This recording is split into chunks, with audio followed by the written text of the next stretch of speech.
So here we go, we're going to have a look at the sequencer tab. In this video, we're going to have a look at what the PPQN is and all the other features that are here within the sequencer tab. I decided to make the video because I do think that these are important to music production within the MPC. Okay, so let's start and let's have a look at the display resolution. This is the resolution of the grid. So when we are in the grid, we have different types of resolution. We have 1/4, 1/8, 16s, 32s, 64s, and triplets. This is the quantization that you can work with within the grid. If you turn the quantization off, then you are left with PPQN, which is pulse per quarter note. So, and that's the resolution of the grid.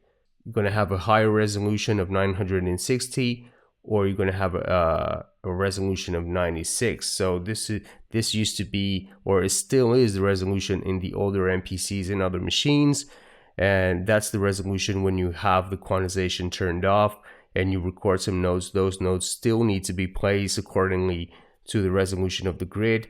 Now, if you use quantization, it doesn't really matter, but if you're making a beat, if you're recording notes with the quantization set off, you might be interested in this. So the first resolution, obviously, it's 96 PPQN, which is pulse per quarter note, and we can have a look at that right here. So a quarter note will be, let me just zoom in. So this space right here is a quarter note, which means that we have a division of 96 or 960 per quarter note. If you record with no quantization on, and if you want your recording to be as perfect as it can when you record it onto the grid, then you might think of using 960. When you move something here, so this is good to know, when you move something here in the grid, you're not actually getting 96 PPQN and you're not getting 960 PPQN. So if you move something here, you're always going to get a value of 240. And I've counted this, so you have 240 movements within the grid right there, if you have your quantization set to off. So you can move 240 pulses right there. Okay, where you can really use the 960, if you're up for that, you can go to the list editor, and when you tap on a note, you can nudge it in there. So let me just go here to all the notes. So if you have nudge on, you can see that you can move the note right there, all the 960 PPQNs. Okay, if you're on the grid, you're going to have 240 PPQN. If you have 96 on in the preferences, or if you have 960, it doesn't really matter, because if you're on the grid and if you move something, you're always going to get 240 pulses here in the grid, 240 pulses per quarter note. Okay, that's something I counted them all. Okay, so I know it's that. 960, if you want your recordings to be as close to what you recorded, you might want to have a high resolution so the recordings can stay as close to what you actually played. So 960 would be the way to go. Okay, moving on. So let's go and have a look at the next thing here. So instant track mute. If you have a sample that's playing and you mute the track where the sample is playing, and you have this set on, it will instantly mute the sound. It is instant track mute is turned on. So if I go to my track mutes, and once I mute the track, it will instantly cut any sound that's playing in that track. Okay.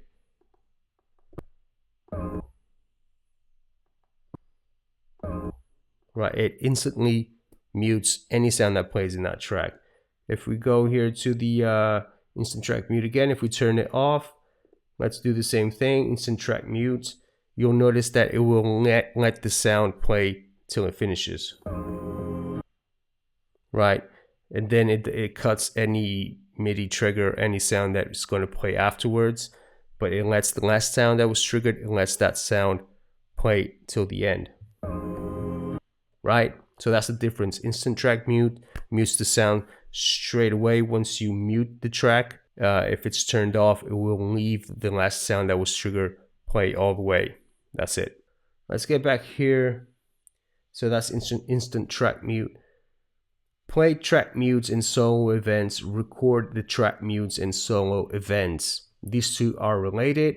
Let's have a look at them. So record the track mutes in solo events, which means if we go here to the track mutes, and if I record my movements here in the track mutes, they will be recorded.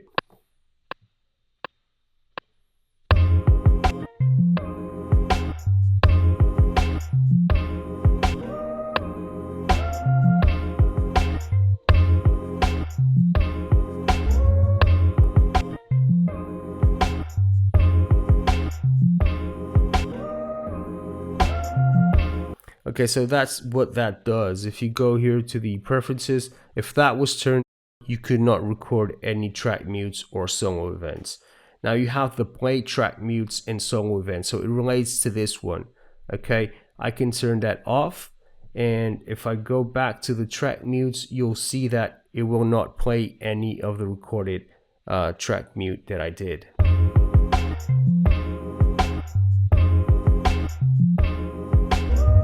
Right, so pretty straightforward. If I turn it on, it will play the track mutes that I did.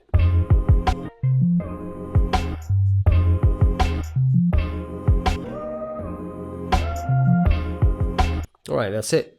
So let's keep going. We have record the pad after touch events.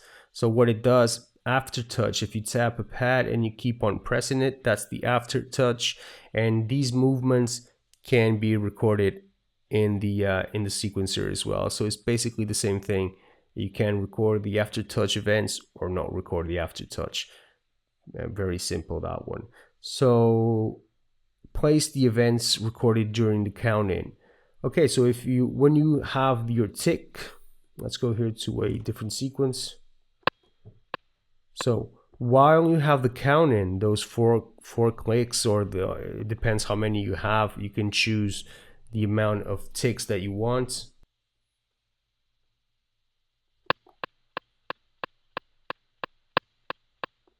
It really depends how many you want, but yeah. So right at the count in, if I tap on a pad before the actual recording starts, so if I tap on a pad during the count in, that pad that I tapped on, it's going to be placed right at the beginning. Okay, so now it's turned off, which means there will be no recording done. If I go to the preferences and if I turn that on, so place events recorded during the count in at the start point, if I do the same thing, you'll notice that there's going to be an event. Okay, so the event is right there. It will be placed. Now, why is this? Because sometimes if you by mistake just happen to trigger a bit before the sequence starts, so it places that note right at the beginning, and that's what that's there for. So let's keep going. So we have two more. We have truncate the duration. So we have three options here: to the sequence length. So this means that the MIDI note that you record will not be longer than the amount of bars in the sequence. So if you have a sequence that's 1 bar long, if you press on a pad longer than 1 bar, it will truncate that duration of that MIDI note to 1 bar. So it will never be, the length of the MIDI note they recorded, it will never be longer than the length of the sequence. Okay, so it truncates the duration of the MIDI note to the sequence length. I think this is useful if you are using the note on feature. If you have a long sample, it will truncate that duration specifically to match the loop. Okay, so it's good for loops as well. And the next one we have here is to the sequence end.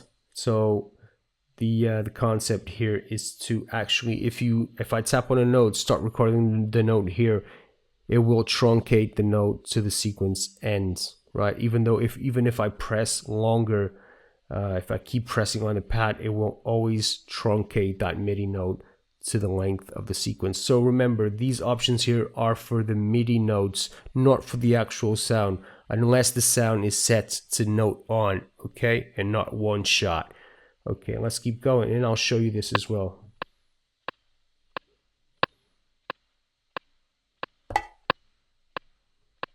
Okay, so even though I kept pressing the pad, it recorded the note, and it shortened, it truncated the length to the sequence end. That's what it does. Very helpful if you have a note on again. Now let's keep going. And then we have as played. So it literally is gonna record the MIDI notes as you play them. If I keep pressing on the pad for an entire 1 minute, it will record the MIDI note for 1 minute. So it's not going to truncate anything. It's just going to leave your MIDI note recorded the way you actually played it. And then we have a last thing here, which is the Q link. The Q link right here. So if I press here on the Q link, keep pressing it, you'll see that I have time correct, the swing, the shift timing, and the time correction strength.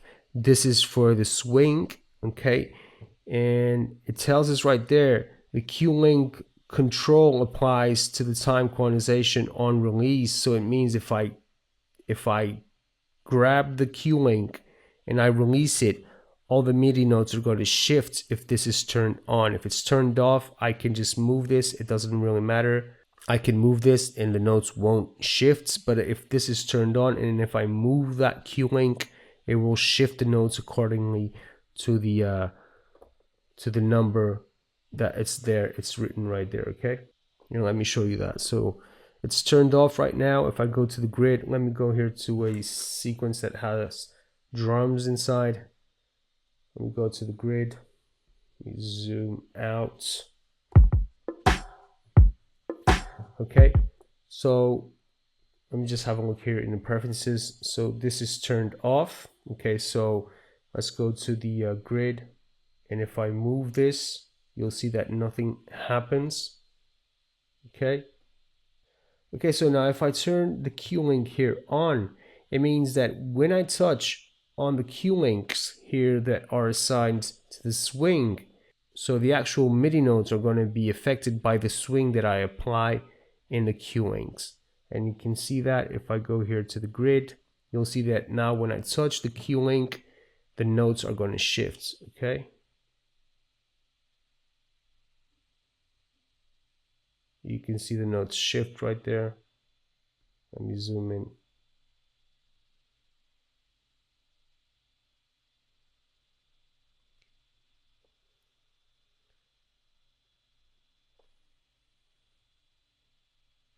So this is useful because you don't need to go to the quantization here. If I press shift, you don't need to come here, turn the wheels, and then say do it. You can simply turn the Q link and the notes will shift. And that's it. That's it for this video. Again, this video is about the sequencer tab in the preferences, which I think it's important because it has a few features that do make a difference when you are working with the MPC. So workflow wise, they are important.